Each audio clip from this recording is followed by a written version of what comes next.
गुप्त नवरात्रि के पहले दिन सुनिए माँ काली की कथा। या देवी सर्वभूतेषु माँ कालरात्रि रूपेण संस्थिता।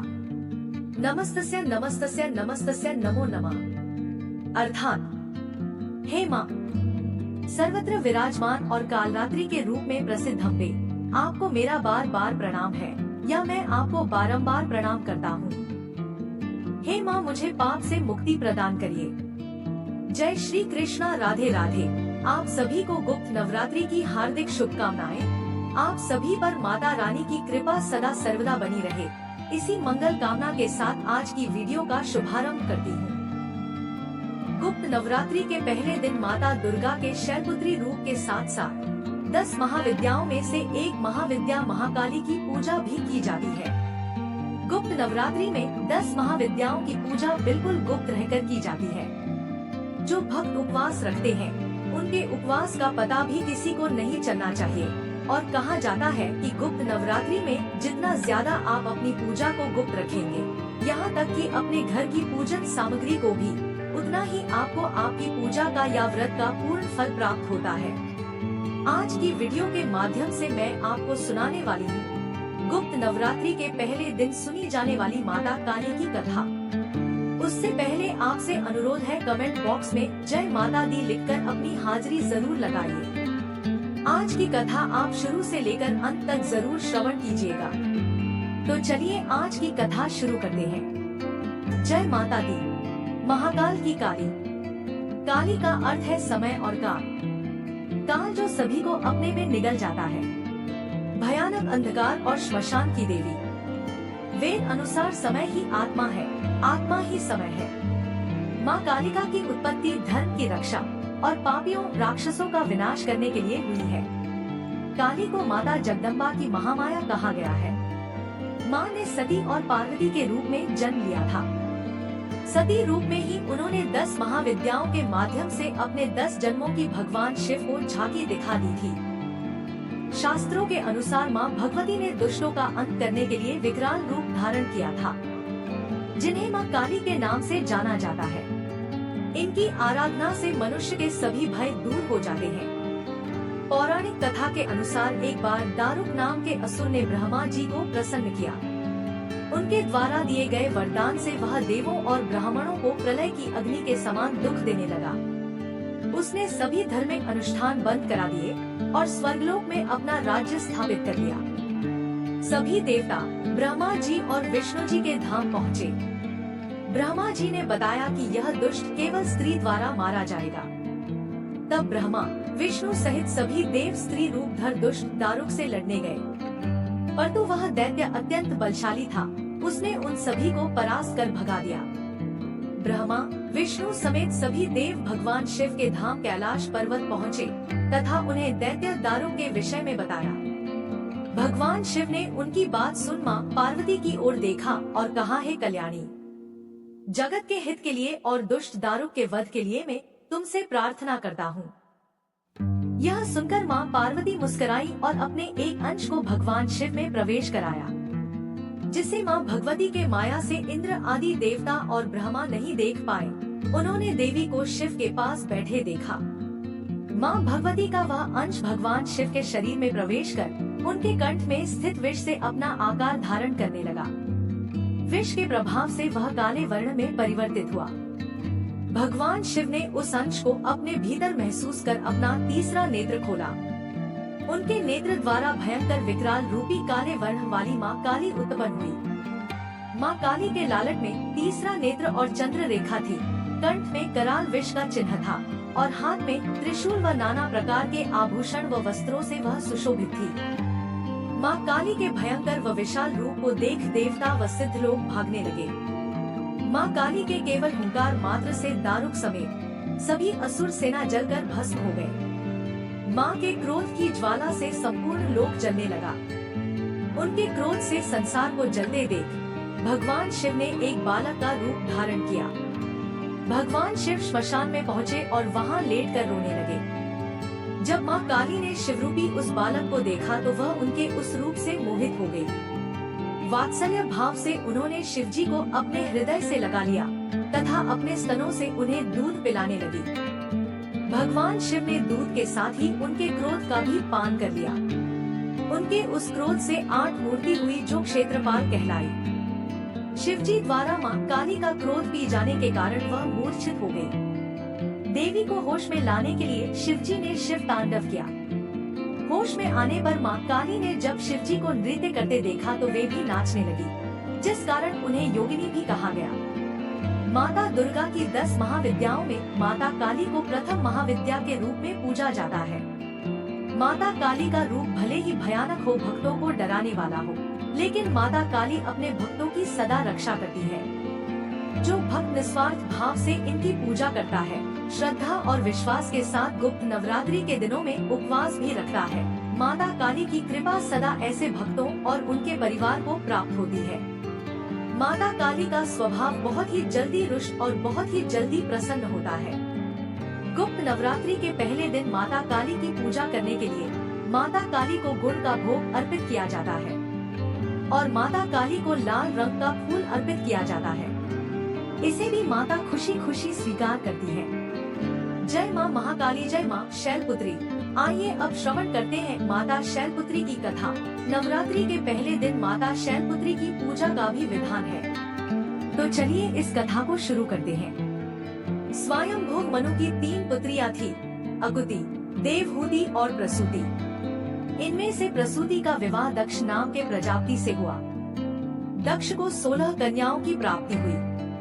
इनमें से एक थी सती, जिनका विवाह भगवान शिव के साथ हुआ था। उनको किसी संतान की प्राप्ति नहीं हुई, क्योंकि उन्होंने युवावस्था में ही अपने पिताजी के यहाँ देह का परित्याग कर दिया था। कोई महिला ससुराल में देह त्याग करे तो बात समझ आती है, उसको प्रताड़ना दी गई होगी, लेकिन पिता के घर में आत्महत्या कर ले, ये बात समझ में नहीं आती। एक बार देवताओं की बड़ी सभा लगी हुई थी। दक्ष जो सती के पिता हैं, उस सभा के सभापति थे। दक्ष जब सभा में आए, सभी लोग उठकर खड़े हो गए। 2 लोग उठकर खड़े नहीं हुए, ये थे भगवान शंकर और ब्रह्मा जी। दक्ष ने सोचा चलो ब्रह्मा जी तो पिता हैं, वे खड़े नहीं हुए तो क्या हुआ, पर शंकर जी तो दामाद हैं और दामाद पुत्र के समान होता है। दक्ष ने सोचा मेरे आने पर ये खड़ा नहीं हुआ, ये कितना उद्दंड है।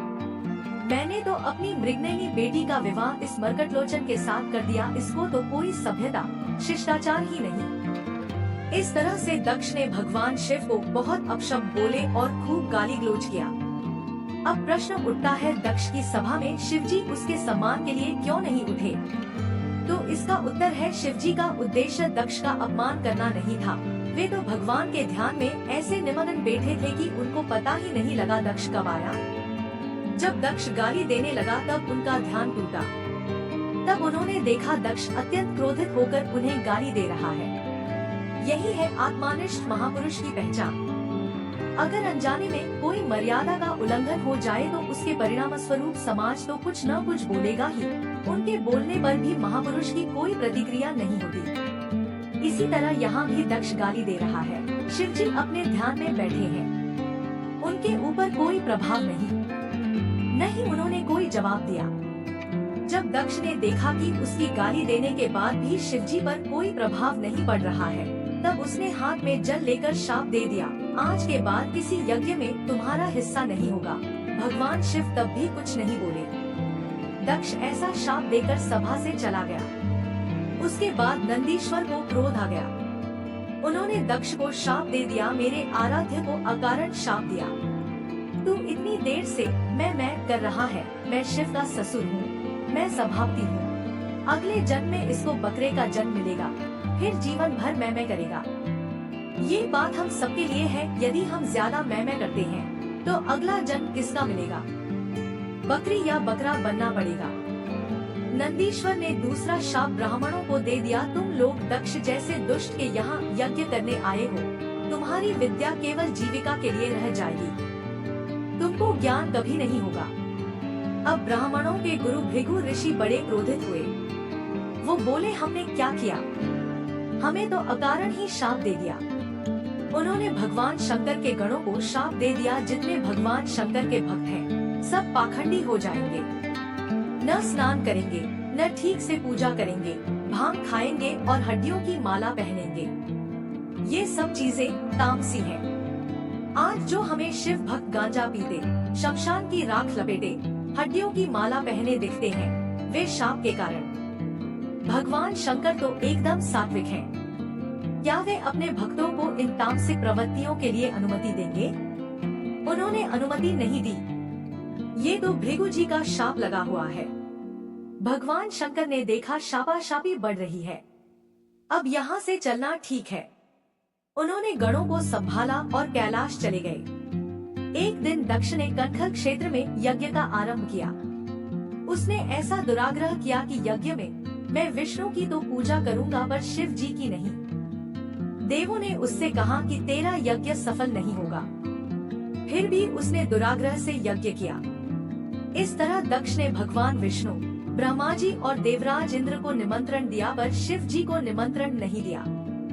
हरिद्वार में कनखल नामक स्थान पर यज्ञ का आयोजन है।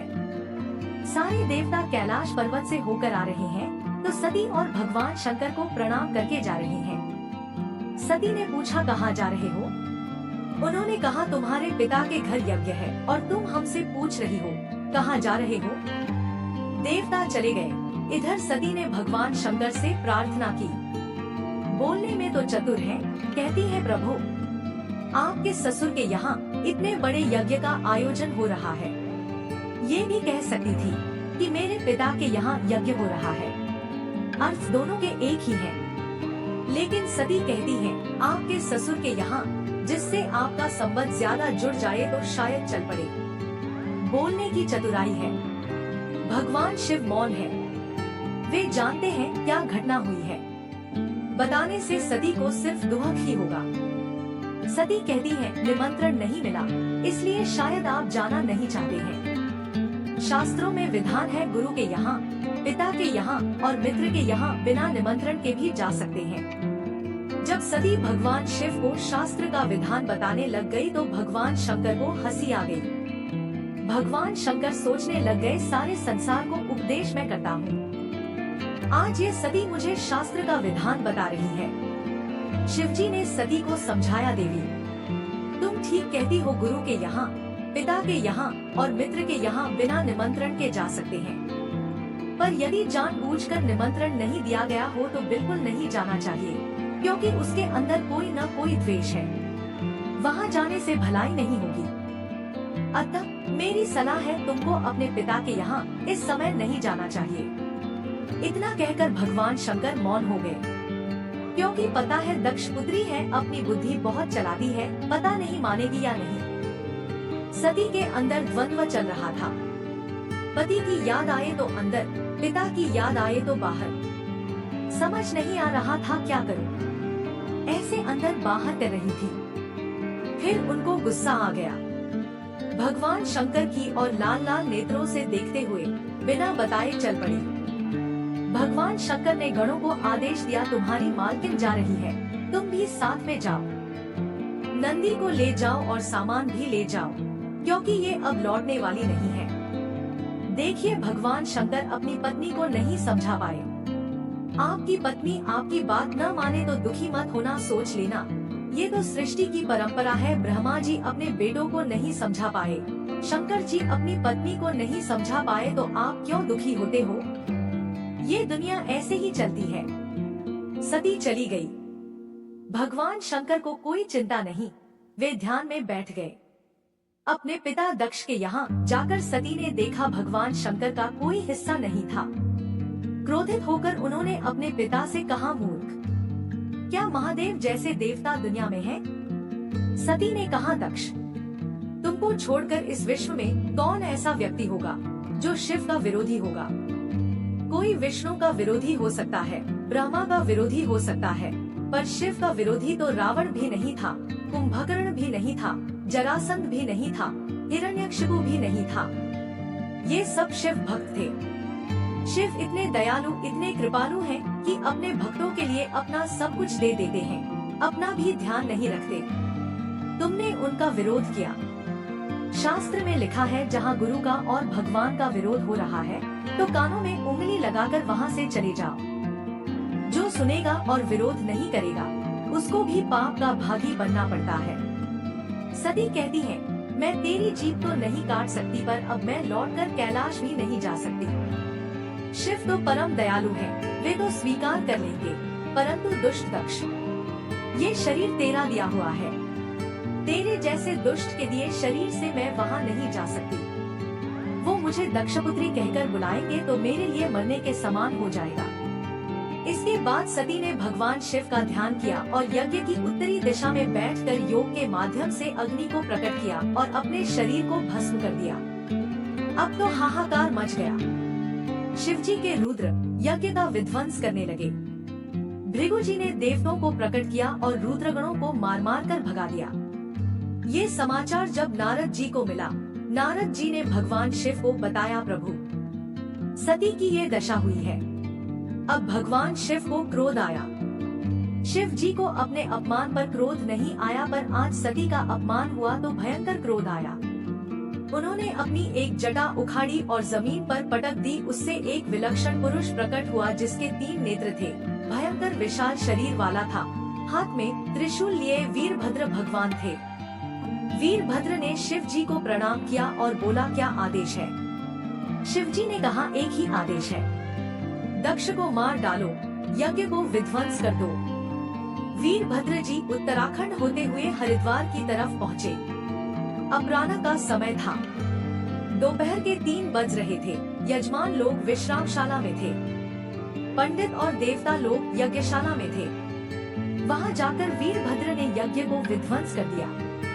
यज्ञशाला के डंडे उखाड़ दिए। बांसों से यजमानों की, देवताओं की, पंडितों की पिटाई की। यज्ञ में भगदड़ मच गई। वीरभद्र ने 4 लोगों को पकड़ लिया। एक तो यजमान दक्ष को, एक आचार्य भृगु जी को जो यज्ञ करा रहे थे, और 2 देवता जो शिव के विरोधी थे, उषा और भग। सबसे पहले दक्षिणा आचार्य को मिली। शास्त्रों में कहा है, आचार्य को डबल दक्षिणा दी जाती है। उनके दाढ़ी और मूंछ एक साथ उखाड़ दिए, क्योंकि वो अपनी बड़ी बड़ी दाढ़ी फटकार करके शिव जी को सजा देने के लिए इशारा कर रहे थे।